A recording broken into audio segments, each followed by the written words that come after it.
নমস্কার। শীতের দিনেও হই হুল্লোড় হইচয়ে, চলো সবাই বেরিয়ে পড়ি ঘর হতে বাইরে। শীতের নানান রং বেরঙের পোশাকে, কেউ কাছে কেউ বা দূরে, ভ্রমণেও পিকনিক বা বনভোজনে। বছর শেষে নাই বাঁচা পড়াশোনায়, শুধু ছুটি আর ছুটি। শীতের প্রকৃতিও বলছে সে কথা, নদী পাহাড় ঝর্ণা ফুলে ফুলে সাজানো এ প্রকৃতি। চলো সবাই চলো, আমরা সবাই হারিয়ে যাই ওই প্রকৃতির মাঝে।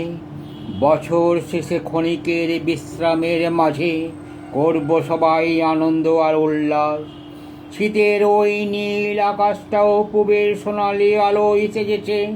পাখিরাও সব ভোর হতেই ডানা মেলে উড়ে দিল ওই দিগন্তের